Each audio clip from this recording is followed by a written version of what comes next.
Well, we've officially reached the Blake Lively, Justin Baldoni stage of the Iran war. Every day I go online, I see a new update. Are we finally at peace? Are we even talking? Are things escalating? No one even knows. It's like crazy that we've accepted this as part of our everyday life. And I know gas prices are surging since the start of the war, but you got to look on the bright side of things. At least no one can explain to us why we're doing all of this. Yeah, cost of living is going up. Of course it's going up. But you got to remember, we replaced the leader of Iran with the exact same guy, but younger. We looked at a dictatorship and thought, what if we renewed this for another 30 years? It's hard to believe that something called Operation Epic Fury didn't bring about world peace, the first military campaign named after my original Xbox gamertag. And meanwhile, Trump just keeps posting through it all. The great negotiator's tactic is to, shoot himself in the foot and then post like, if you don't give me what I want, I'll shoot myself in the dick next. And everyone's like, ew. And then the news is like, Trump threatens to shoot himself in the dick, but stock prices reach an all-time high. It all just feels very dumb. I would love if someone could tell me what's going on with the Strait of Hormuz. Is it open? Is it closed? Are we still chaperoning the oil tanker school dance? It's hard to say. It's like we're playing a game of Battleship, but there's 5,000 battleships, and instead of saying D6, we're looking at each other like,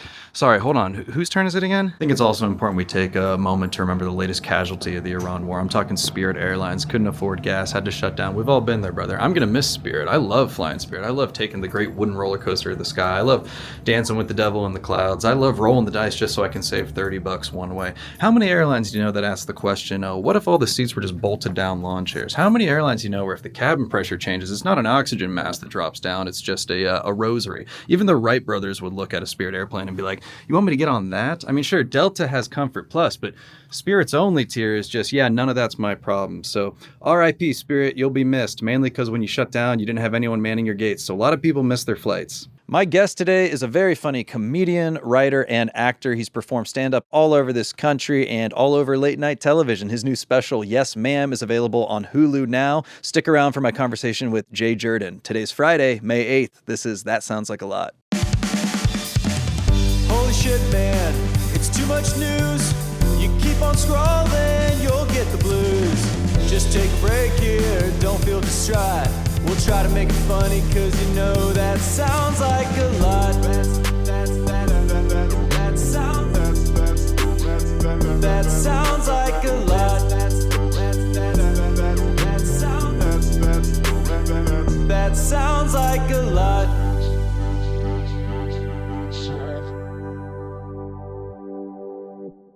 The day before, I ended up in like the Polo Mansion on... What?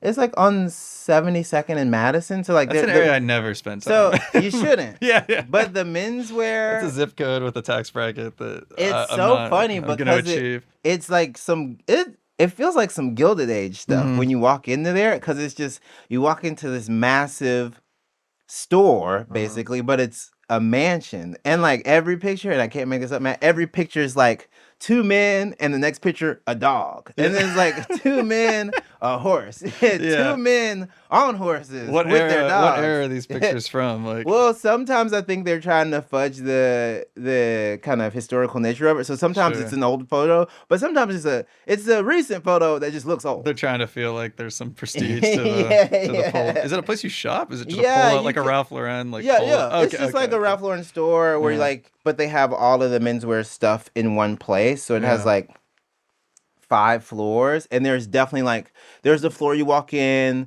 and they assess you and they go, oh, okay, they like go, oh, we can help you, and then there are like 2 floors. I want to say, were you there by yourself? Yeah, I was there by myself. There are 2 floors that if you walk in, they're not gonna say, hey, how are you doing? They're gonna give you a look, and if you get intimidated, then they're gonna be like, you're gonna have to, hold the door.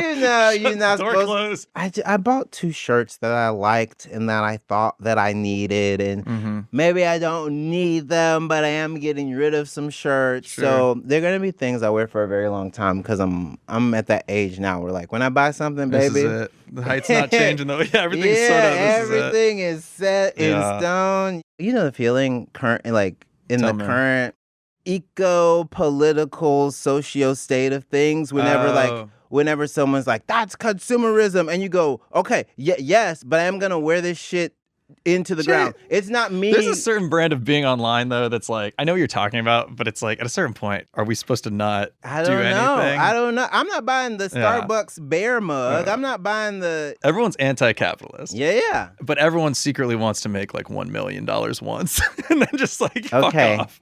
that you're not right. You're not wrong. Yeah, and it's like, so that's why I'm like, oh, I shouldn't be spending money. Everyone wants $1 million once. Yeah, I'm not saying we should be billionaires. Yeah, Caleb Heron said something very funny because, he's incredibly successful. Yeah. I love Caleb. He's so funny. He's super funny. He's got really, really, really good politics too, and he does a bunch of benefits for Kansas City. He's like on the ground organizing people in Kansas City. Union. Yeah, the tennis union. Damn. He throws benefit shows for him. Yeah. But he did say once, he was like, when you do get like a couple of nice checks and people start saying, eat the rich, you go, yeah, but the super rich. Yeah. Don't eat people who went on vacation once. Can we specify? Yeah. But yeah, if you go to Europe, all of a sudden you're like, to some people, you're like unbelievably wealthy. And it's like, no, we've just gotten to a tier that in our childhood we didn't think we could achieve. Yeah. And so we're enjoying a few things here and there. And the argument of, I don't know, bettering yourself by going and experiencing what's around the world culturally, argument of visiting Europe. First of all, I'm going to say it. Mm-hmm. A lot of people online are telling white people to go back to Europe. And then when you do, they get mad. No. Oh, like going to Spain and stuff? Yeah, getting shot by water guns and things like trying to have brunch. I'm not. If a person wants to visit Europe and then come back and be like, hey, trains are really cool. I love that. Yeah. Come back with some good ideas. If a person comes back and says, hey, man, prescriptions, they could be $2. They could be nothing. Yeah, I haven't gone. I need a good Euro trip this year. I didn't go last year. I think I went to Ireland the year before with my parents, which was wonderful. But with your parents, and it's like that's a different kind of trip. Yeah. Whenever my mom comes to New York, it is very much a parent trip. You do all the stuff that parents love to do, and it's not necessarily touristy, but they'll be like, I have to do this. And so you go. Is she still in Mississippi? She's still in Mississippi, okay. Yeah. So I went to London for a wedding with my husband in January. And even that, when you're in any other place for a wedding, in the back of your head, you're always like, well, I'm here for this. I can't go too crazy. I can't explore too much because I do want to make sure I'm focused on this stuff. Yeah. How was Ireland? It was good. Okay. Have you been? No, I haven't. You haven't done stand-up there? No. I feel like you're always... I'm doing stand-up in the UK for the first time in... What? For the first time by myself. I did I randomly had a thing. On the West End in a production? No. I randomly had an audition for a pilot for a thing that filmed there a couple years ago. Yeah, so there was a thing that I shot in the UK, but I randomly got to do some stand-up spots. But this is the first time I can You're doing advertise. a theater or something? Or I'm doing I'm doing a theater this August, I want to say. It's not this will be good timing. Yeah, it's not officially. All the UK but this people. Is an exclusive. Yeah, look at you. Holy shit! This is an exclusive. UK. Yeah. I'm coming. Go see Jay. Okay, so you're doing a few nights out there. Yeah, I'm doing. That'll be fun. Yeah, I'm doing a few nights out there. That'll be my first time, really getting to do my hour in London. Are you doing a new hour? Yeah, I'm doing something different from the special. Right now, I'm touring a completely different hour than the special because when I did it, I basically had an hour 30, and then it got edited, and I love it. And so then I had this 25 to 30 minutes that I was like, okay, this is all my new stuff. So then I worked pretty much from last April until this April. So now just developing the new show. Yeah. With the idea to shoot that too at the end. Not at the end of this year. I'm not putting any sort of timeline on when I want to film this one because people will get sick of you. Sure. Just because I have seen recently, sometimes people will be like, oh, well, I'm going to shoot 3 more specials. And I go, that's beautiful for you and your method and your journey. That's not what I'm currently trying to do. So I would rather wait until the end of 2026, the middle of 2027 to even start thinking about what this conceptually will be. And it's going to gel. And the world's, I don't know if you know this, the world is changing so fast. It's not good. Every day, every hour, man. Doing this, this show's not going to to come out for a minute. And I'm like, anything we talk about that's even remotely current. Today. Countries could be gone after this. Not only countries could be. You have to understand. There were podcasts that were recorded that came out this week that didn't even think about Kristi Noem's husband. Oh, sure. I need to ask you about this. This is something I've been avoiding. Yeah. Here's where I stand, and my brother will listen to this, but he won't care. Okay. My brother is one of those guys who sends me every fucking thing that's going on. That's look at these hypocrites. Look at these idiots. And I get to a point, like he sent me like in iMessage, it was like, I got like the preview of like the tweets. So it was like all these images, the man with the titties. That is a wild thing to get from your brother. At like 8 a.m. Because he starts his work days at like I think he's in the office at like 8:30. Yeah. So I wake up to like multiple tweets of like that, and I'm like, dude, I can't do it. I can't engage. Yeah. But you dive in. I have a little fun every now and then. I think some people really add a weight to Twitter, X, formerly Twitter, and Threads that I don't necessarily carry throughout my day, where some people are like, how can you stay up? I go, I just retweet the funny stuff, and every now and then I think I have something silly enough to say, and I quote tweet an article that then will get traffic. That's like my primary way of dealing with some of this stuff, because there is a deluge. There's a flood. You are overtaken by the amount of stuff. Like if 100%. I'm on my phone today, just based on my algorithm and like some of the people I follow, it'll be like breaking news. Oh yeah. I feel like we have similar feeds. Yeah. But I can't, like when it's bad, when it's so much, I'm like, I can't do it. Like I just get to a point where I'm like, I see the headlines and I'm kind of like, that Gnome was one I didn't engage with. I will say that there also is an angle when you're a comedian now that because of the nature of comedy being on the internet and kind of updated, not just by the week now, not just by the day, by the hour. By the hour, Sometimes sure. I do feel that as a progressive comedian, as a person who usually can come up with a fun little thought about something, I go, can I put a tiny bit of effort into this and get this out really quickly? So that's sometimes why I'm like very aware of things. Yeah. Especially right now. I try to be the same way. Yeah. My thing I'm always gauging with my comedy is like, am I too online and I'm gonna like post this like 1 minute rant about something where everyone's like, what the fuck is he talking about? Or is this the exact right thing that everyone's annoyed by because there's too much to be annoyed by? Well, there's no monoculture anymore, so I think sucks, whatever you talk about, the audience, however siloed, usually will find it. Yeah. If I was a person who just wanted to talk about the Bravoverse, I'd have tons of people that'd be like, Jay, I love that 36-part series you did on Below Deck. Yeah. They'd be like, oh my God, are you doing more Below Deck stuff in the hour? You can find your people. Yeah. This has been a tough week for me because there was also that Summer House controversy. Listen, and this will feel, who knows what will be happening about this. On the train here, I tweeted, Jay Jurden, once again, marked safe from knowing anything about Summer House. Because, dude, it is one of those things where I'm like, it also reveals what I don't know about my friends, because I've seen friends like posting memes about it on their story, and I'm like, again, I'm 4 degrees away, and I'm not uncool, I promise. But no, I just like, I look at these things and I go, damn, these are 2 names, first and last, I've never heard. And okay, so and then I see people really caring about it. There's we only have so much neuroplasticity though. Yeah. Like I don't know how much a lot of microplasticity. Macroplastics now. I don't know how much stuff we can take. If I know everyone on Summer House's name, I'm losing some space up here, and it's mostly comic books and my set up here, and animal facts. Well, you got a bunch of animals. Yeah, so if you do you want me to know about axolotls, or do you want me to know about Sierra and West? Because the show quality is gonna dip if I start learning about which one. You're not getting a premiere Jay Jurden hour. I have to say, this is a good transition because I watched Yes Ma'am this week. Oh, yay. So fucking funny, Thank dude. you. It's so good. Congratulations on it. Thank you. That means a lot. No, it's so good. And I've seen you do stand-up a few times, but I've never seen you do an hour. Oh, wow. And I was like, well, surely the pace will slow down. Oh, no. Surely he'll get into some anecdote in the second half. Bang, bang, bang, bang. No. Just fucking 10 jokes a minute. It's so funny. I'm just really like in awe of it because I do 1 minute of comedy a week, if that. And I have to sit there and go, all right, what's the joke after the I have to and I'm watching you just like effortlessly bang, bang, like, diversion, something. Call back.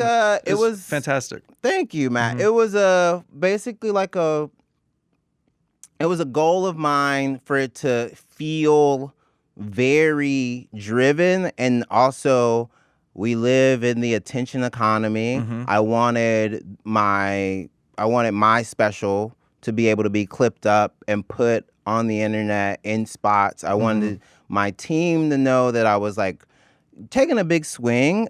I also am of the belief that right now, because I'm like young enough in my comedy career, I can go really fast. I think as I get older, hopefully, and I get to continue to do this, there will be an added gravitas, and then people will be more patient with me because they'll trust me. But I mean, I like kind of throwing fastballs. I also think that like it's one of the best ways to make people engage. Like people sit up in their seats and go, okay, these people just laughed at a joke that I missed, so now I have to pay attention. Well, you don't have a chance to sit back. Yeah. Because it's like that's how I felt seeing you live. It's like you're sort of like, oh, we're not getting a break. Like, but in a good way. You're like, oh, it's the whole thing. I want to just see what's coming because you know every other sentence is gonna have a kind of a surprise. I wanted to feel crafted. I wanted to feel fun. I wanted to feel silly, but I also wanted to feel very intentional, primarily because like there is a level, this is connected to a bigger thing. With the death of expertise, there comes... my God, we could talk about this for fucking... So with the death of expertise, there comes this casual nature to a lot of professions, and there comes this sort of like blanket disrespect for anyone who works hard and tries very hard, except for a few areas. 100% agree with you, though. That's a huge problem right now. And the tiny, I mean, like one tiny aspect of it is being like, you know, being an armchair quarterback. You go, oh, I could have made that pass. That's how it starts off for some people. Sure. And then it expands all the way into, you know what? I could be Secretary of Health and Human Services. Oh, sure. That's what happens. Yeah. And they go, oh, why do we need to pasteurize anything? But that's what it gets to. But people are that way now. Yes. They're very like, it's almost cooler to just be, oh, this guy's actually fucking cool. Yeah. So I think he's cool. Yeah, so it doesn't matter what he knows or what he's doing because I think he's cool. I've decided he's a winner. And it's like, at some point, it really became, it's kind of the death of expertise. It really became like embarrassing to be good at something. Yeah, a vibes-based culture instead of a skill set-based culture. Yes. And we need to do anything we can to push the needle the other direction because it's hell. And hell. I wanted people to watch my special, and I wanted them to relate to some material, but I did want them to be surprised at how skillful I was going to be. Like, because the idea behind it was like, I'd rather be remarkable than relatable, because people will, no matter what, based on what I'm doing, people are going to say, oh, I get what he's talking about. It's not like super personal, but it is extremely relatable. Yeah, I mean, your observations are super accurate, super interesting. And it's like, the thing I like about your special too is that it's like, because you go so quickly, it's like a writing showcase. Oh, yeah. Which I love. I'm like, that's the thing I get annoyed with about like, when your domain is kind of, you know, being on the phone. It's sort of like, there are a lot of people that are very successful that I'm like, are they funny or what's going on? It's like, they're interesting, sure. But like, I love joke. I'm like, give me as many as you can. That's what I strive to do. It's like, just pack as much as you can. And you do it whenever you do one of your videos. And for people who don't necessarily know that this sentence naturally wouldn't come after this sentence. What I'm doing is I'm stacking these for you, and I figure out what the transitions are, and I figure out what the scaffolding is for this entire structure. But I'm basically tricking you into thinking that this is how all of these thoughts would come out naturally and just fall out of my mouth or fall out of my head. But there's no world in which I just would say these like this. I've worked on this very intentionally. So that's something that, like, as a comedian, as a person who's online right now, you kind of want to be like, yes, we're all online, and we do want the democratization of experience and of, I guess, comedic people, but a little bit of polish helps everyone. Oh, yeah. And then people think you're a magician. Exactly. Because they're like, wow, how did he do that? And it's like, you get it. Yeah.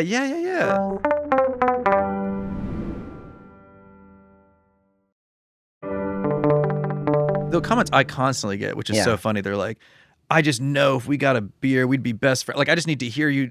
You'd be such a great hang. And I'm like, barely? I'm like, this is the best version of me talking. Like, this is not, if we're getting a beer, I'm kind of like, what's happening? Like, I'm not rattling off. Like, if bang, we bang. get a beer, you know what I'm thinking? I'm thinking, man, who just walked in with these big old titties? Brian Nome? Oh my God, I haven't seen you in forever, man. If we get a beer, I also think that some people's view of comedy right now, and this is something that like I think we've kind of talked about it. Mm-hmm. If I do comedy and people like my stuff and they go, oh, I kind of like what you did, Jay. What was that? I go, it's stand-up comedy. They go, no, because I've been told right now stand-up comedy is evil, stand-up comedy is mean, stand-up comedy hates trans people, stand-up comedy hates queer people, stand-up comedy hates black people, stand-up comedy bringing back the R hates word. girls. We're getting a little more, that kind of brand. They go, Jay, this can't be stand-up. You're doing something different. And I go, no, I'm doing stand-up, and I refuse to let you be pushed out of stand-up. I refuse to give these kind of semi-evil people and fully evil people more territory. I refuse to cede more territory. I refuse to give up my space. I would much rather perform well and do it so that people who can and should be able to enjoy stand-up comedy come back to it and enjoy it. To me, it's about audience, too. Yes. It's like you have probably, I'd imagine, a good, diverse audience of different types of people, ages, genders, sexualities. And I'm okay, but I think like this type of comedy you're describing, this kind of like more punching down a lot, what I call like the Kill Tony brand. Yeah. There's a regressive nature to it. Yeah. I think, first of all, I think it's kind of slowly losing its place in the culture. Well, I mean, you can't audition for Kill Tony if you're in Tehran. If you're sure. Sorry. But those guys, when I get their clips on my feed and stuff, whether it's the Kill Tony show or it's like just people from that kind of brand of comedy, the comments, you just take a quick scroll and they're teenage boys. Not only are they teenage boys and like they need a place in life too, but it's like it made me realize like if I was ever, on stage again doing stand-up or something and I looked at my audience and it was all like it's like, what is going on if here? It was all mean 13-year-old white boys, that's what I'm saying. Wouldn't you be worried?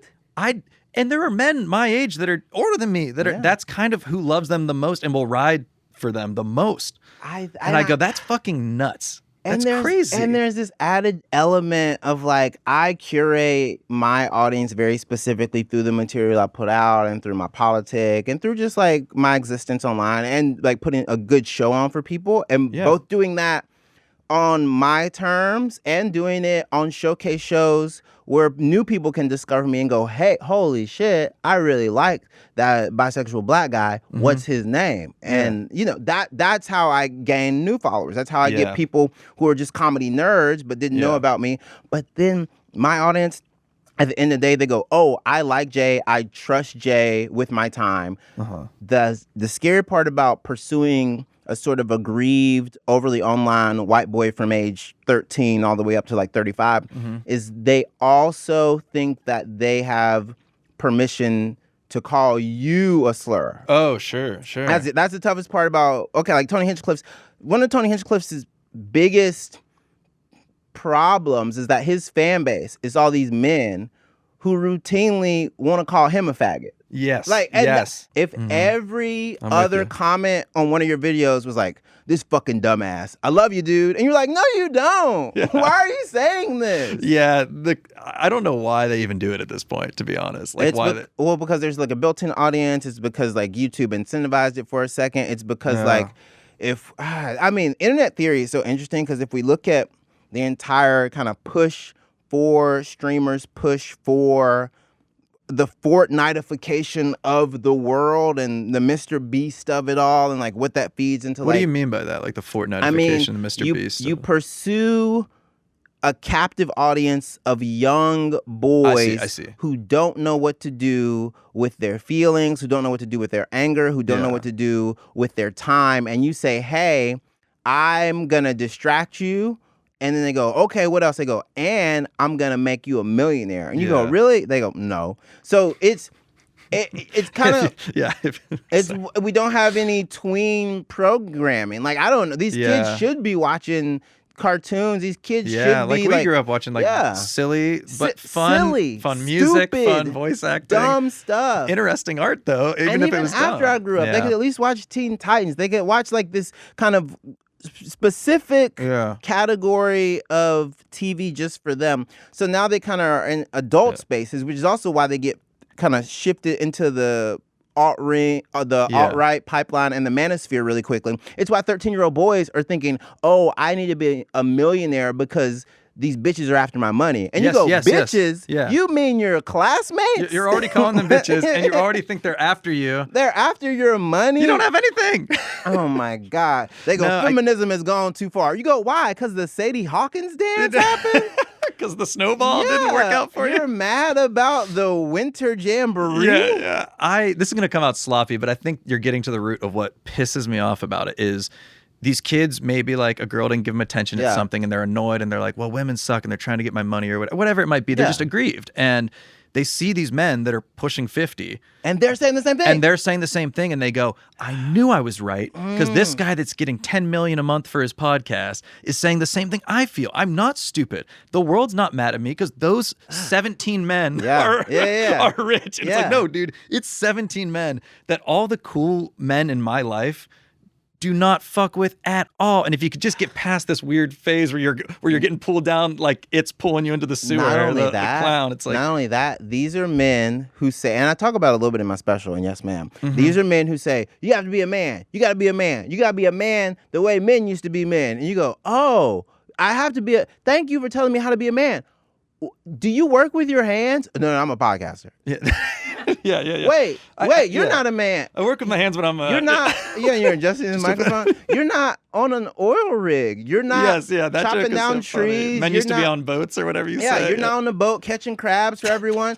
You're not a logger. You're not a farmer. Yeah. You create nothing except for the noise that you dish out to tell us how to be. You offer up nothing, not even useful life advice. If Joe Rogan strictly wanted to tell people about Brazilian Jiu-Jitsu, about initiating a hold, about body mass composition, and if he wanted to do the shit that he used to be very good at, so many people would not only be fine with him, he would still have such a big audience. If he just wanted to talk about cryptids, if he wanted to be like, guess what? Until the day I die, I'm gonna find a Bigfoot. I'm gonna find if there's a whole market for that kind of stuff. You can just leave it at that. And like, because I'm not saying everyone has to be fucking Mr. Rogers. Exactly. It's just sort of like the comedy I write and try to share with the world is from the viewpoint of a 36-year-old man that lives in New York. So I know that's a specific viewpoint. Yeah. But I just constantly see these people that aren't stupid, but they're playing to the table in the cafeteria in middle school. Yeah. And that is what's so confusing to me. Because I'm like, I hope the boys in middle school at the lunch table have something to do, but it shouldn't be me. I shouldn't want them to care about me. Yeah. The only way I'm talking to one of those middle school boys is if someone from college calls me and says, Jay, you have a son. Yeah. I was going to say, if I ever get sober, that's what I'm talking about. And I'm like, kids, you can't drink. Like, that's the only time I want an audience of 13-year-olds. You want to look like this. Yeah, guys, I'm not as old as you think I am. That's the only time, because they're not my audience. Also, you have this weird amount of attention that's being placed on these young men.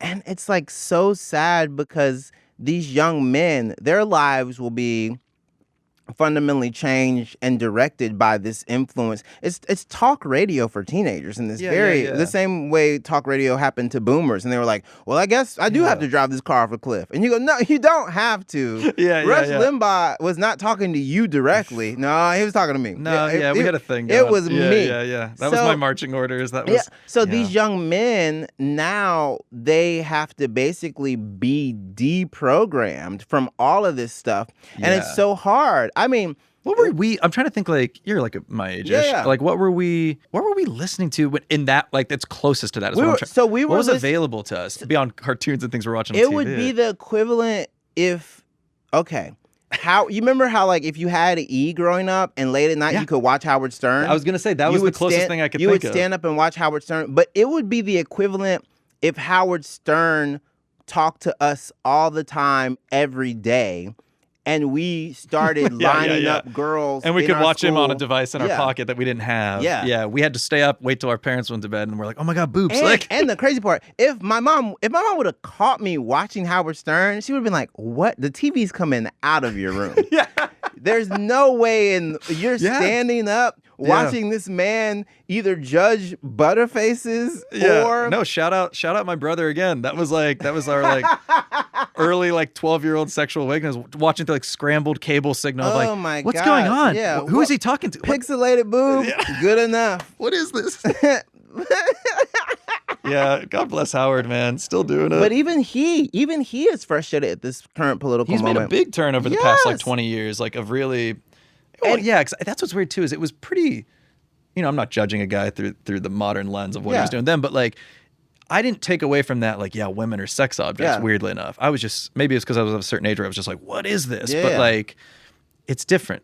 But there was the rhetoric. It was almost like he came from a place of, I love women so much. Where now it comes from a place of like, women don't deserve as much of your time as you think. And the sad part is like, yes, these young men and these little middle school boys are victims of this. Yeah. But also there's an entire group of young women who are being inundated with this shit from two ends. So you already have the beauty industrial complex and all of Hollywood and all of entertainment telling these little girls that they're not pretty enough, they're too fat, they're too skinny, they're blah, blah, blah. Yeah. But you add these evil little boys to that equation. And they're just quoting, they're just quoting Andrew Tate to them in biology. It's like, what the fuck?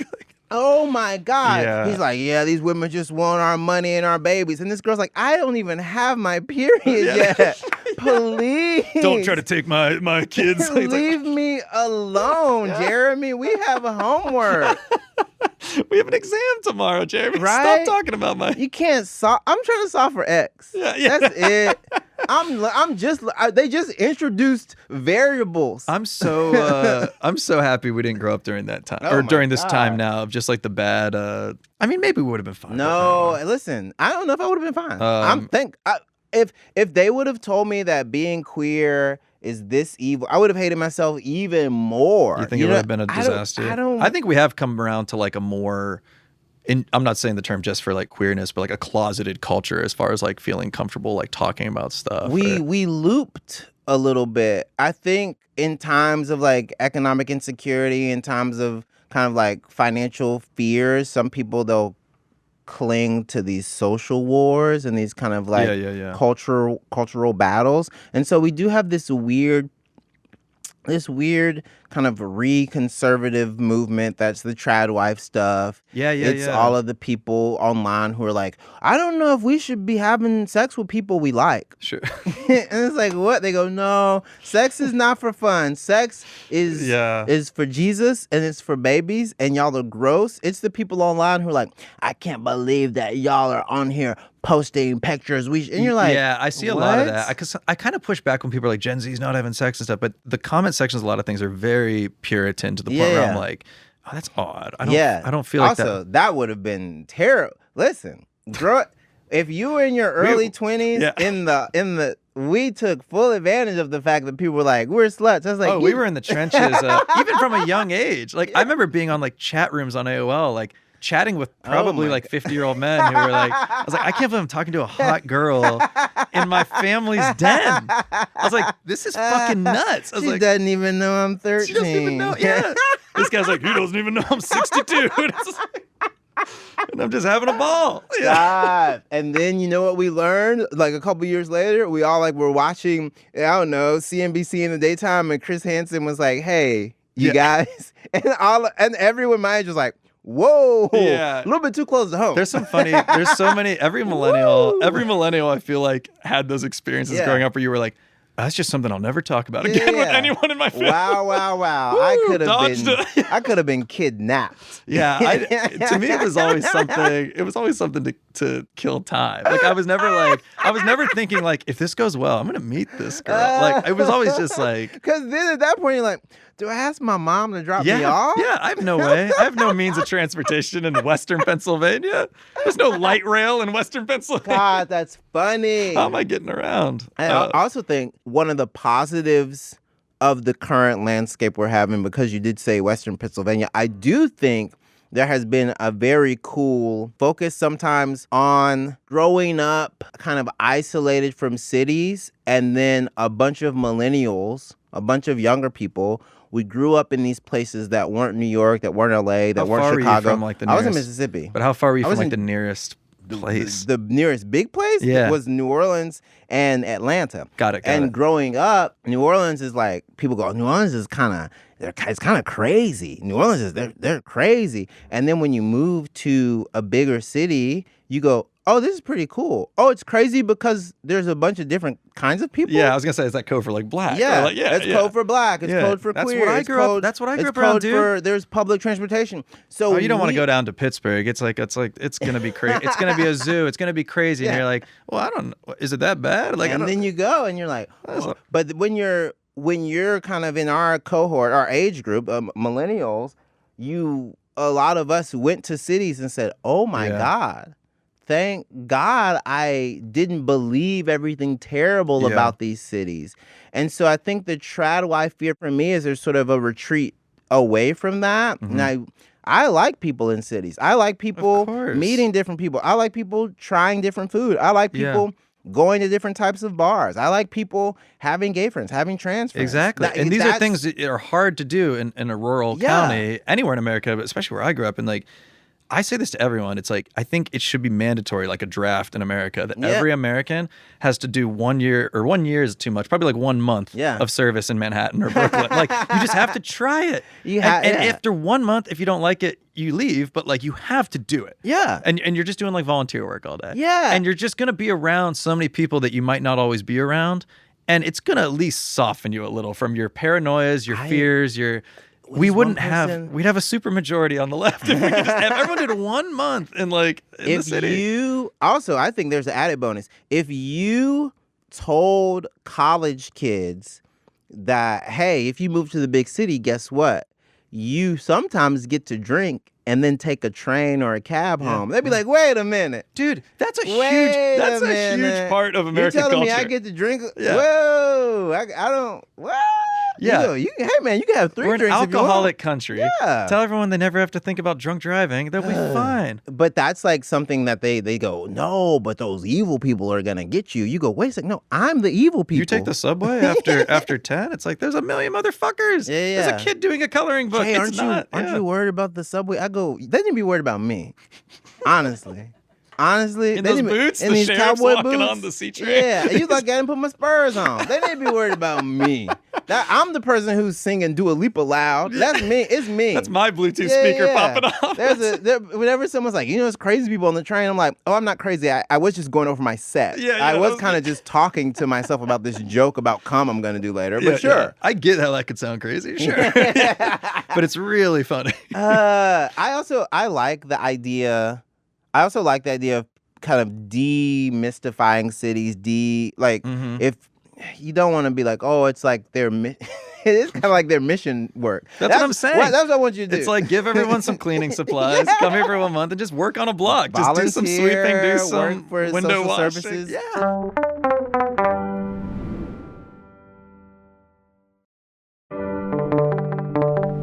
The special wouldn't happen without New York. I wouldn't be doing stand-up comedy if I hadn't come to New York. Yeah.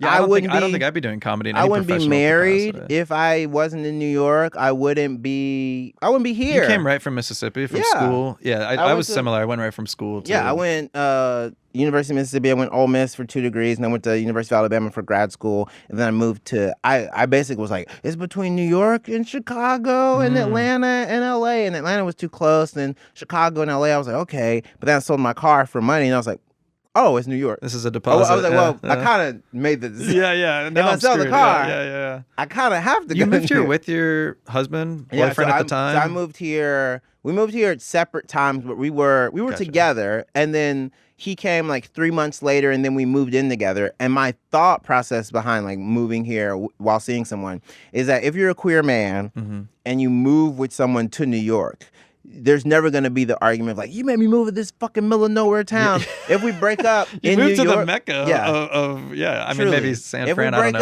know. Up, wait a second. There's another hot guy. Bye.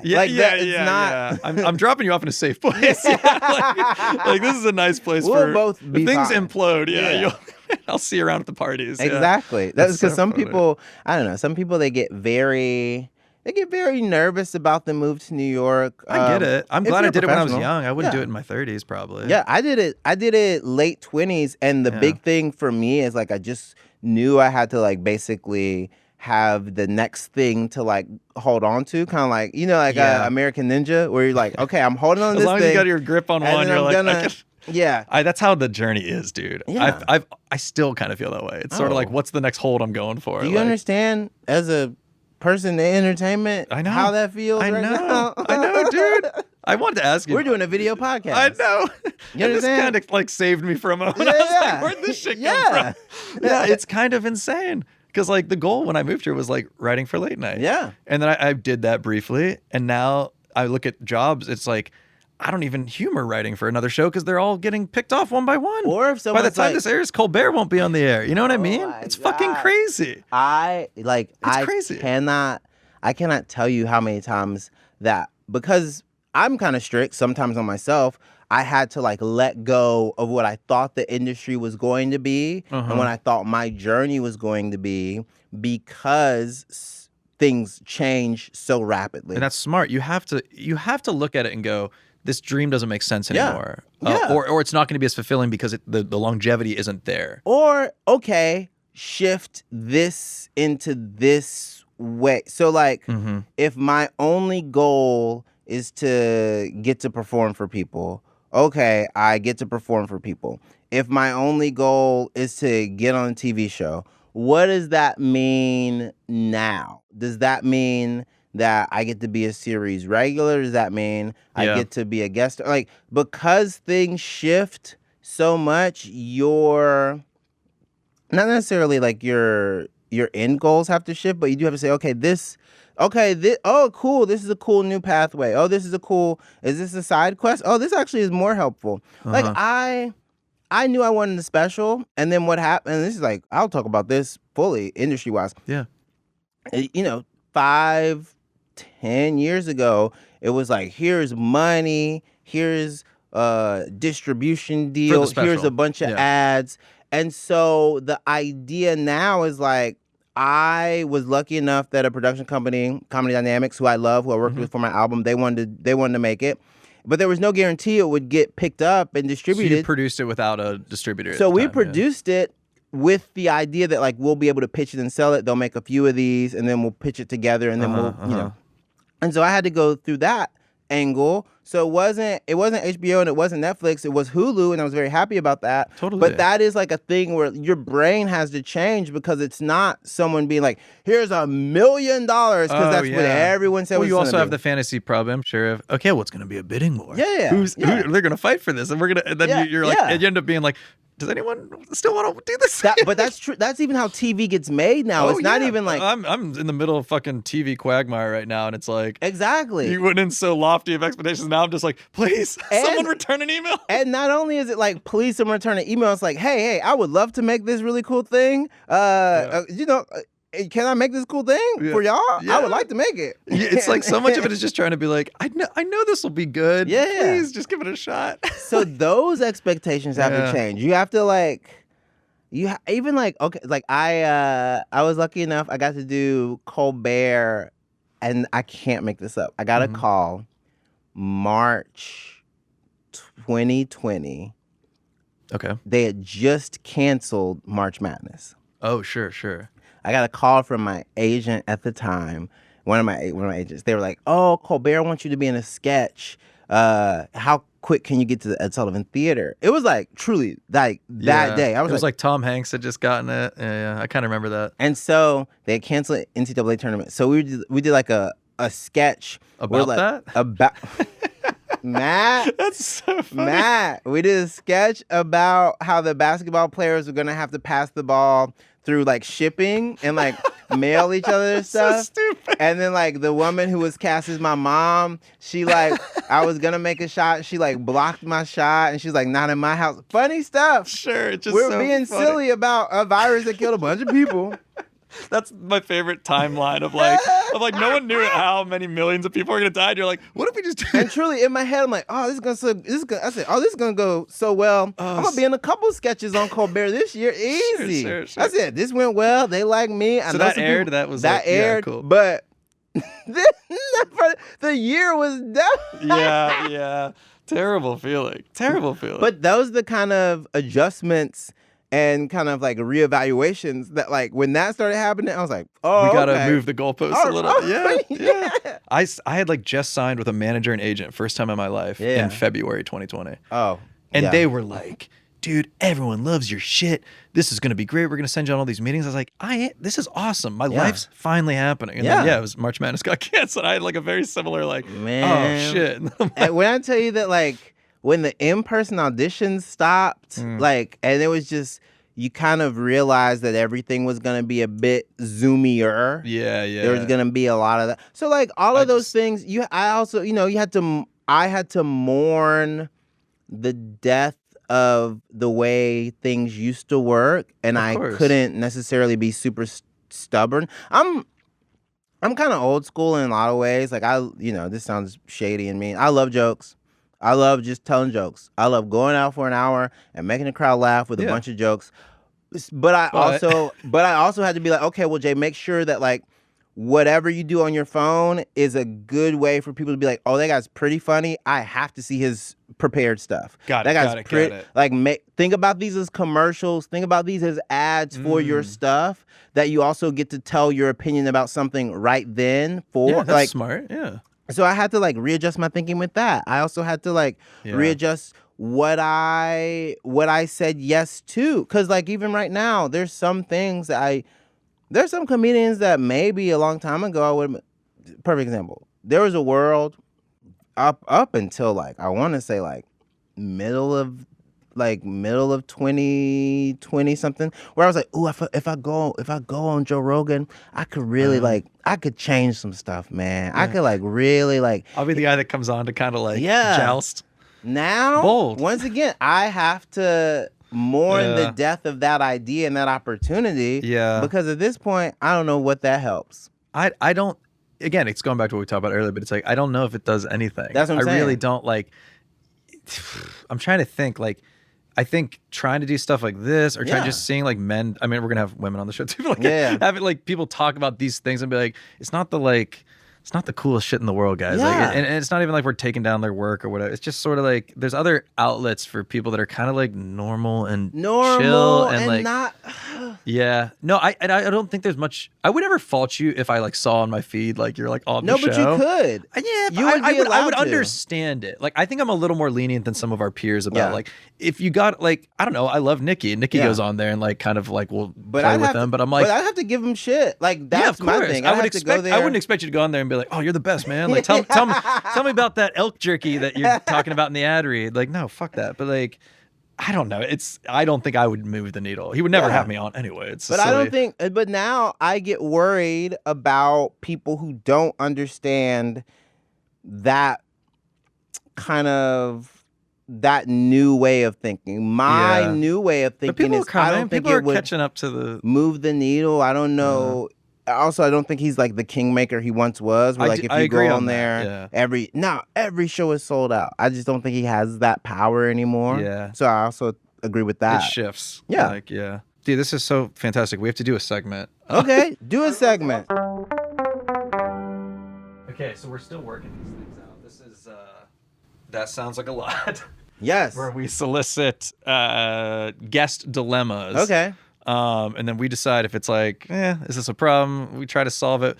It's loosey-goosey. Yeah, let's do it. I'll read one. You can read one. Do you want to go first? Which one are you feeling? The big one? Do you want the big one? Give me the big one. Take the big one. Yeah, okay. And we just read what happened? Yeah, and then you and I decide if it's okay. If it sounds like a lot. All right, I'm Jay Jurden. This is a segment called That Sounds Like a Lot. Perfect. Okay. I was applying for a job on Indeed.com and rage quit because I could not pass their insanely difficult 5-part Captcha. Which that's 5-part Captcha. That's too much. Oh my! I'm just looking for stop signs. Okay. Specifically, one section where they asked you to click on all the boxes that contained a motorcycle. This has happened. Yeah, the wheels. However, they constantly displayed some fucked up hybrid vehicle where the front was a motorcycle, but the back was like an AI wagon. I tried clicking on none of the squares because I thought the wagon nullified the motorcycleness of the apparatus. Wrong. Then I tried clicking on the front of the motorcycle, but also wrong. And then the whole contraption somehow also wrong. There were no secret background motorcycles that I know of. So I guess my question is, am I dumb / do I deserve employment? Two very good questions. Yeah. I don't think they're dumb. Yeah. First of all, this does sound like a lot. Yeah, we can start with that sounds like a lot. This sounds like a lot. I don't. First, why are we so concerned about the robots having jobs? Yeah, if the robots I'm not a robot. I'm not a robot. I'm not a robot. At this point, a robot could have a job and I'd be fine with it. Oh, yeah. They're out there working, I think. They're doing stuff. They're doing something. Yeah, I've seen those Boston Dynamics dogs. But what are they trying to save with Are You a Human Being for a job application? It's like worst case scenario, a bot gets through and sends a fake application and then... Yeah, I don't know. It's unnecessary security. 5-part Captcha where they say find the boxes with motorcycles, but there's somehow like a Vespa or a scooter or a Lime scooter or like an e-bike in there. Anything that's tricky. Like name the shed or click the houses, and it's like, well, now I'm just looking at windows, and I don't. Anything that's like there's multiple versions of it, it's not good. I think the security when it's like super personal information. I think if this was a banking website, I'd be like, okay, make sure it's secure. Totally. If you're applying for like an entry level job, it's like... Indeed.com to apply. Not even apply, to upload the resume to take a shot so it can be sent out to people. You and I are the worst people, actually, to ask this question. Because as soon as you said Indeed.com, I was like, when the fuck am I logged into Indeed.com? Yeah, I am. We have a very weird life, and it's ups and downs, but it's not resumes on Indeed.com. Yeah. You gotta ask my very corporate husband about this kind of stuff. Wait, your husband works in crypto, right? He works for a financial company. You mentioned it in the thing, and I'm like, can we talk about it? He doesn't specifically work in crypto. He works for a financial company that has a crypto wing, but crypto. I always say crypto is like chlamydia. I think I have it, but I don't know. No symptoms sometimes. Yeah. It's like you just... Also, they're telling me everyone has it, so I'm not stressing. So if I don't have it, I feel like I should get a little. Yeah, right? Should try to get a little. Isn't having it just... Doesn't that mean we're just kind of cool? Does it just mean you're living life and just doing what everyone else does? I don't want to be a nerd. Yeah, that's crypto. Do you have any crypto or no? Matt, I'm not joking. I think. Yeah, okay. We're both going to go to City MD after this and solve both problems. My husband was like talking about it, and I listen to everything he says. The crypto stuff, I don't know where it's at. It's very funny. I'm looking in the cabinets for it. It's not in the house. I've made like 3 purchases. I made like 3 purchases years ago. And nothing life-changing money. Just like to be like, I should just see what this is about. And I've like check it every now and then. I just see it's constantly just slowly trickling. I'm like, wow. I'm not Odell Beckham Jr. I don't want to receive my paycheck through I don't know this. I don't know this. Oh yeah, Odell Beckham Jr. at one point he was like, I want to be paid in Bitcoin. From the team? He wanted the NFL to give him a Bitcoin check? He wanted the NFL to put the money in Bitcoin instead of just in his account. Yeah, that's too much. He's a silly man. Yeah, that's too. I remember when like countries were like investing in it, and I was like, this is getting too out of hand. It's too. I mean, okay, this is how fast the world moves. Mm. Less than 5 years ago, we were like, hey man, you want this picture of this monkey? Oh yeah, the NFTs. You want this picture of this? I'm sorry, not a monkey. I'm an animal expert. Yeah. This ape? Yeah. They were apes. They were called something apes. I remember, and they were so popular. When I was working at Jimmy Fallon. No, I know what you're about to say. I was there when the infamous Paris Hilton came on, and they were like showing their apes, and the audience, dude, you could hear a pin drop. The audience was like, oh, and we're all in the writers' room watching it on the monitor, and we're like, what is happening? And it was like this moment where you're like, well, comedy. Anyway. God, but that's what I'm saying. Less than 5 years ago, less than 4 years ago, we were like, "Hey, man, you know what? Hey, look at me." There are certain people. Do you want $100? I could give you $100. I could give you $100, or I could give you this one of a kind. Do you want to own this JPEG? Huh? Do you want this? You want this photo? You want this drawing of a neon monkey on top of a ship? And when I first saw it, my first thought was, "Hey, man, I love the Gorillas, but I don't necessarily need album artwork. They said, this ain't Gorillas. Yeah. This is NFT. You never seen this? No. I think you'll probably understand this. I think most people listening will understand this. There are people in my life, and I'll never say who they are, that when they're getting excited about something, I know it's not going to work. You know what I mean? Yeah. There's like 3 people in my life that when Bitcoin was like about to plummet, were like, you got to get in now. And I'm like, now? And then, same thing with NFTs of like, I think I'm going to at least get in on these. And I'm like, you're on the list of people. Yeah, I know exactly. It's the everyone knows a few people that when they're hyping up some kind of investment opportunity, it's like run for the hills. It's a bellwether. It's the canary in the coal mine. They're the people who they'll be like, hey man, I know he's like a bad guy, but and then they send you something and you go, I don't know if you know that Logan Paul just got all of your money. Yeah. You gave Logan Paul your money on purpose? Yeah. What? It's the people who go, I think Mr. Beast is doing something pretty cool. You go, he saw Squid Games and didn't know it was about how horrible capitalism and gambling addiction is for. He went, let's make a Mr. Beast game. Yeah. He saw Squid Games. I was like, I kind of empathize with the villain. Yeah, like, how do I be the guy running Wait a minute. You know, this man locked his friend in a gym for weeks on end, and his friend couldn't get out of the gym until he lost a certain amount of weight, and then he would get the money.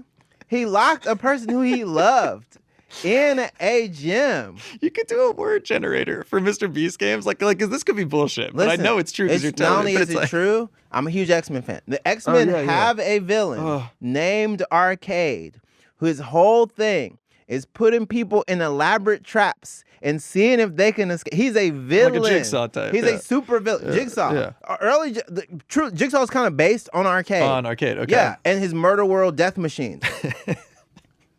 That Mr. B, I could show him that comic book. He'd be like, "It's a pretty cool idea." I was watching a Mr. Beast. I was watching a football game on like Amazon or something one night last year, and they're like, "Stay tuned for Beast games." And you know how it is when you're like on the couch and and Beast games comes on, and which crazy name. And then they're like, and it was like my girlfriend and I watched it for maybe like 10 minutes because they were all like in a warehouse and they were all in a circle. You hear what you're saying? I know. And they were like, there was something in the middle they had to get to. Yeah. And Mr. Beast was like in a green room, like probably like a country away. It was this is crazy. And it was like, I can't wait to see how this happens. And then there was like a whistle and everyone's running and they're pushing each other. And I was like, we got to turn this off. We got to turn this off right now. We're trying to go to bed. I was like, I can't watch this. What you don't know is that the way this country is headed, that's how we're going to get citizenship. Is we're all just going to have to. There's one passport in the middle in this warehouse. There's one birth certificate that you get to sign. That was one of my favorite jokes from your special, by the way. Of which one? Straight people dating ugly people. Oh, yeah. You understand being straight doesn't have to be a dare. Yeah. These girls. Well, these girls dating like ugly guys. Well, and I think that they don't understand what they say when they mean they want a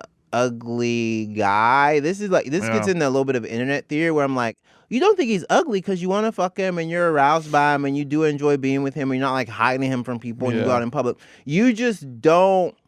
If you don't know how to express your attraction for this man, you don't have to be like, I love a medium ugly man. That's the shit. I don't like that kind of talk online. That's a dark area that we're still kind of coming out of like calling like hot guys like mouse guys or like rat guys. Remember when that was happening? I was like, what are we talking about? I laughed at some of it because it is like, oh, that's kind of sure we jump in, but to me it started off with like, oh, Ryan Gosling does kind of look like a sexy eagle. I get that. Sure. Oh yeah, sexy Birdman. But then it went kind of into like, I love my ugly man. Wait a minute.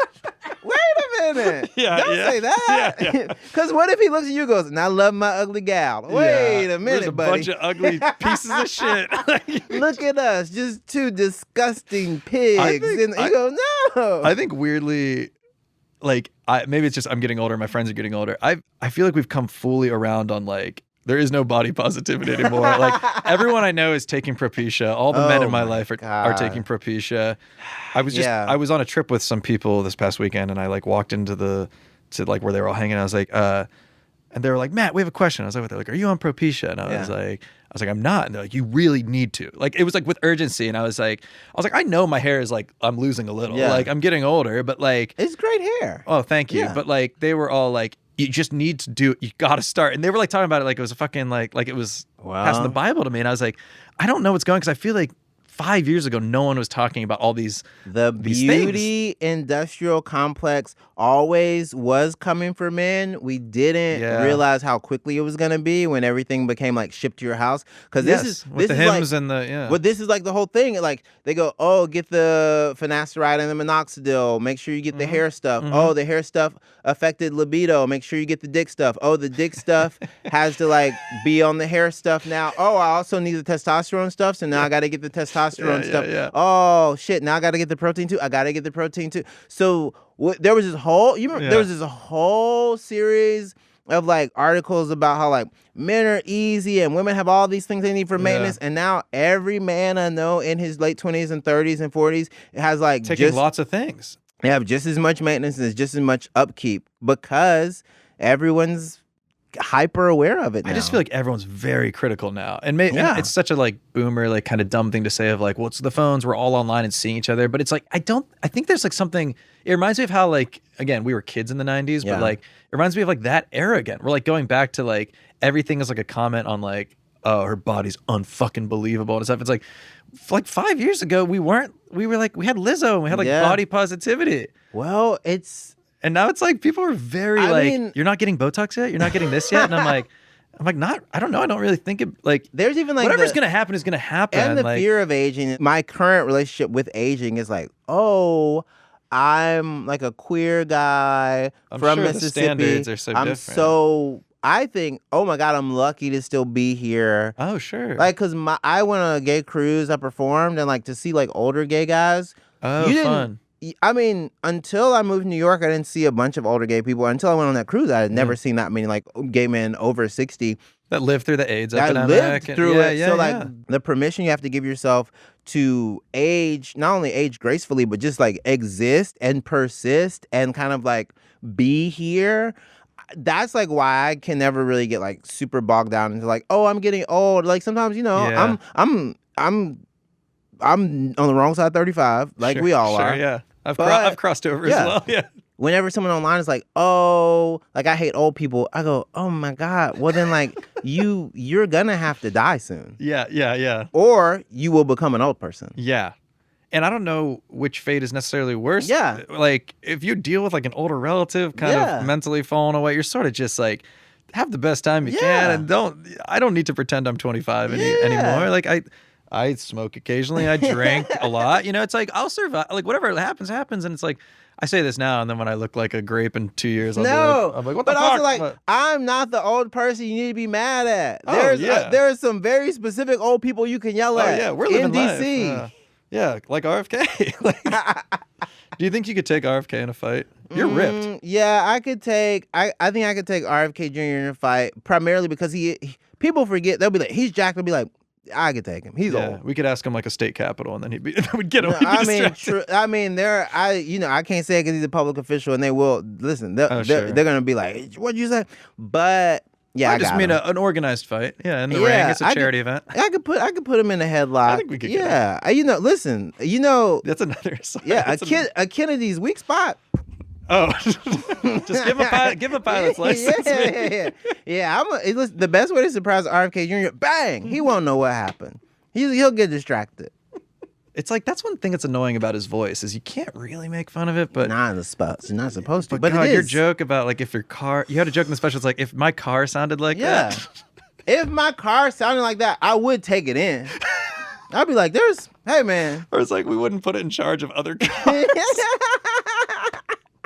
Yeah, it's a mess, dude. We're just doing our best. We're trying to get through it. You're doing a good job. Oh, you think? You're funny. You're light about these things. I try to be. I try to. Because what else can you do, man? Well, we didn't sign up for this. We try to do the most we can. We have like a similar, not nonchalance, but I can't go full 5-alarm fire all the time. Well, then you're the guy who's like, guys, we have to mobilize. Fuck that. And it's like, then you're just, that's not what we're good at. I'm not a policymaker. There are some people who can tell you, okay, this is what you can do. This is what you should do. But sometimes when people ask me, oh, what should I do? I go, wow. Yeah. I go, look at Caleb's post. I He's more on the ground than me. What should we do? I was getting lost at a luxury Upper East Side store. You don't want to talk to me. Yeah, Jay, how can we make sure that everything is economically viable? You could, hey, can I call you when I'm out of the Polo Mansion? I have to put down my champagne real quick.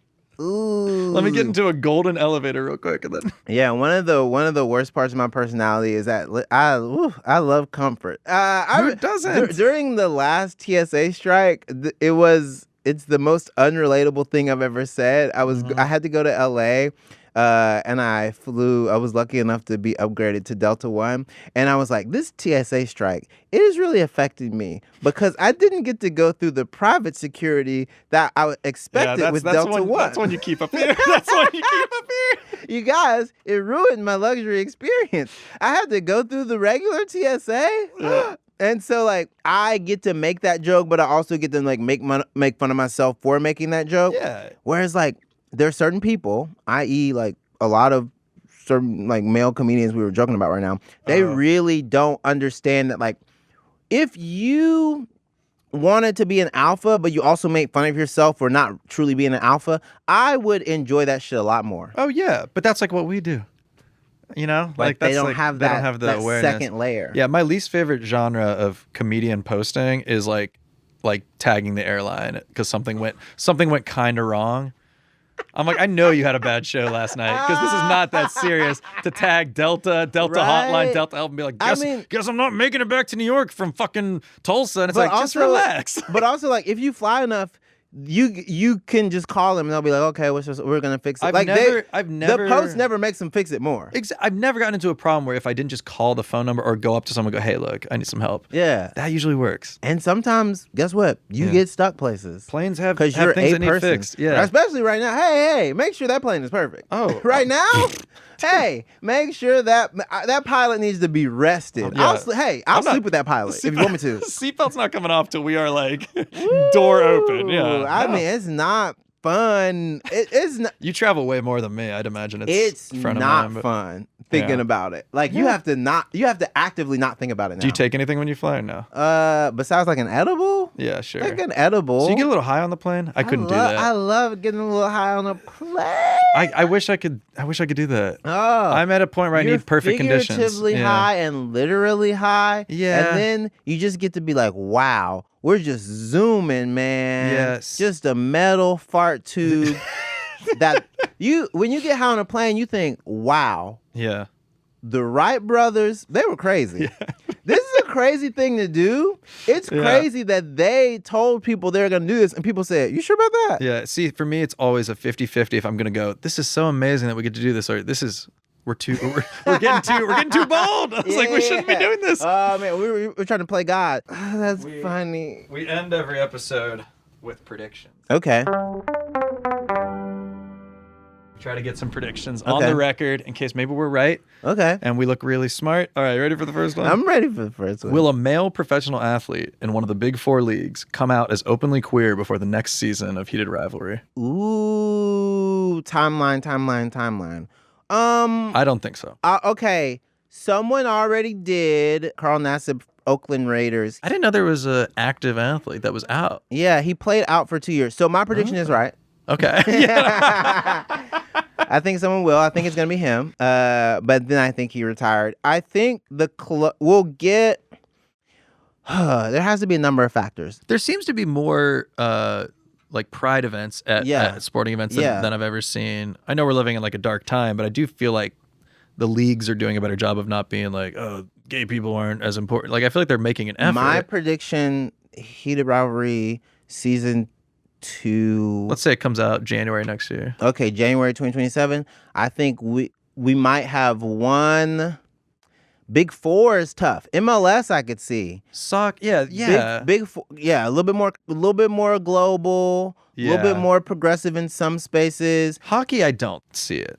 Because hockey feels the most aggro, and it feels then you'd also know you'd be the poster child for this, and it's like branding. Moment. They'd steal your thunder. They'd be like, and we helped. You'd be like, no, I was sucking dick before this book. Wait a minute, this goddamn book. Hey, wait a minute, I was sucking dick back when it had asbestos in it. Don't you? Yeah. So I would It wouldn't argue be baseball, right? Baseball feels the most conservative coded of the Savannah Bananas might open up for some people. That's true. They might be like, we want in on I that. could have been in that league. MLB might be like, we got to get one of those gays up here. And they'll be like, we're not gay, we just like to dance. They'll be like, sure, whatever. Savannah Bananas, I didn't think about that. Yeah, that's drag. Bringing musical. It's super Savannah drag. Bananas is drag. You know, the first time I saw it, I thought it was a real team. I was annoyed. I thought it was like a minor league thing. This was like years. You were like, this guy's fucking around. I literally was like, man, it would suck if you were just trying to make it to the majors and you had to go up against these fucking guys, and they're just like twerking while you're trying to like make a career. And then I was like, oh no, it's Harlem Globetrotters. It's Harlem Globetrotters. We grew up with, you remember Major League? Mm-hmm. And so like all of those baseball movies we had growing up, there would always be a scene sort of like what happens in the Savannah Bananas. That's why I truly thought it was like, oh, this team's just trying to have fun. They're in the minors. It's tough. And I was like, oh no, that can't be real. You were like, oh no. I think my prediction would be an NBA player. I agree. My prediction would be an NBA player. They can be a bit more fashion forward. They can be a bit more individualistic. NBA feels the most kind to... The NBA gameplay over the past 5 years has shied away from being like, we got to be a man. You got to dominate. Now it's very elusive. Yeah. Now it's everyone's... some finesse to it. Yeah, there's tons of finesse. Everyone's a stretch wing. So everyone is 6'7" and plays 3 different positions. Yeah. You have to play guard. You have to play like shooting guard, point guard, and like one of the forwards. And like you have to stretch and be able to guard a big. And so like there's a level of fluidity that I think can transfer out. And I think it might not be what we think. I think what will happen is an NBA player will come out not as gay, but as queer or fluid. Some kind of stepping stone until they're retired. And then we'll get more specifics. But I think that could happen. Yeah.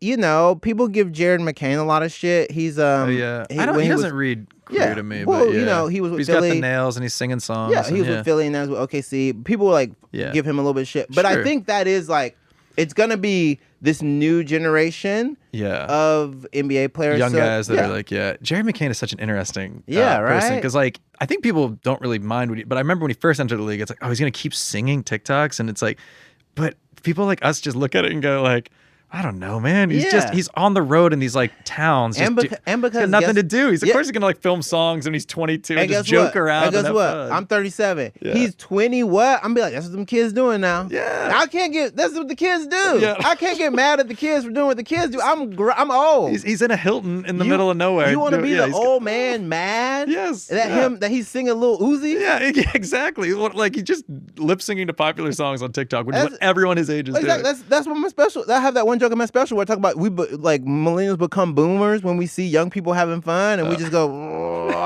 like not my way of doing it. Yeah. Okay, next prediction. Will either of us ever be in a superhero movie? Ooh. I think you ever? I've auditioned for 2. Tell me. I've gotten sides for 2 movies. I got one. What can I say? This is what I can say. I can say I've gotten sides. I have received audition materials from projects that were related to one of, if not both, Marvel and DC. Those things have come through my team. The movies already The movies exist? got made. Okay. I went in them. Sure. But the I movies didn't know how recent this was. Okay, so you read for a part in a DC project and a Marvel project. Well, yeah, I sent in the tape. So you're knocking on the door, kind of. Listen, I think Do I know these movies? Yeah, one of them. Yeah. This is what happened. I'm not knocking on the door. I wouldn't even say I'm in the neighborhood. I am on the interstate, and there is an exit that I'm close to. You thought about it. You put your turn signal on, you kept driving. I said, wait a second. Maybe Nah. But I could. Do I need gas? That's where we are. Was the role for like a superhero? Or was it like kind of like the scientist who's like, what are you guys doing? There was one time that I definitely, early when I first moved to New York, where there was like a TV show that was set in New York, and so they needed like some people who were like, man, that's that guy from that thing. Oh, so you were playing like a version of yourself. Well, yeah, there was like, There's a stand-up scene. Not even a stand-up scene, just kind of if you were a person on the street and the things that happened in the Avengers happened, and then there were some Marvel TV shows, they would have people on the street being like, "Is that guy from?" I see what you're saying. One of a those character things. in the universe of it's okay. the way Zach Cherry, the comedian and improver, you see him in Spider-Man. Okay. That sort of interesting. Those roles for comics. Well, that's cool. You read for those movies. Those I've never read for something that big. Those roles get to like pop up, and then one time there was a different role for a person who did have powers. And then we'll continue to see what happens. Also, like I wrote a comic book, so like it's hard for me to. Comic book, yeah, it's hard for me to be like, because I would do it, but also like if you know the world intimately, then you have to turn off all of your writer brain and be like, I have no notes. This is great. Oh, you just because you're like a big comic book fan in general too. Yeah, that wasn't just a gig. I don't know much about the world, but I do think I'll be in one. I think you'll be in one, and I think in my 50s. No, this is what I think. I think you're gonna be the ex-boyfriend of a girl. You're gonna be the ex-boyfriend of a girl who's dating a guy with powers now, and you're gonna be like, man, that guy sucks. You know that character? Oh yeah, that guy who's like, I don't see what you see in him. He's never around, flying around. Yeah, but then he has to like save me at some point, and I'm like, I want you to know I'm happy that it worked out for you guys. I love that character because he exists. Yeah. He's a very real version of a dude. That is so funny that in your mind, the best chance I have in a superhero movie is the ex who couldn't make it work. I see that for you. Yeah. But you're not a bad guy. You're not. No. I'm just the guy who's kind of like, oh, that guy was funny. Yeah. I'm glad he was in there. Yeah.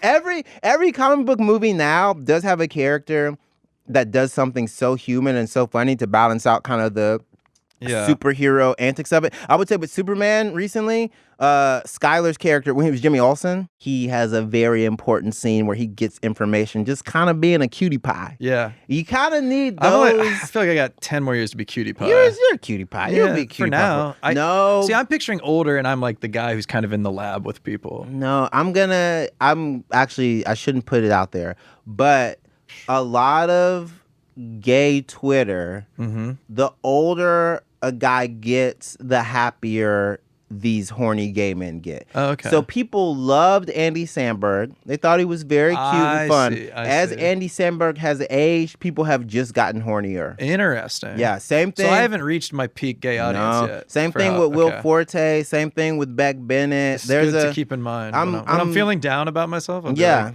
the gays are coming for me eventually. Listen, if there's nothing left in this world, when this world is ashes in a couple of weeks, when this world is destroyed, there will be a gay guy online who's like, hey, have you seen this new picture of Oscar Isaac? Like that. There's going to be a guy on Twitter who's like, hey, I know we don't have drinking water. Yeah. You want to go get water later? And I found this cool picture.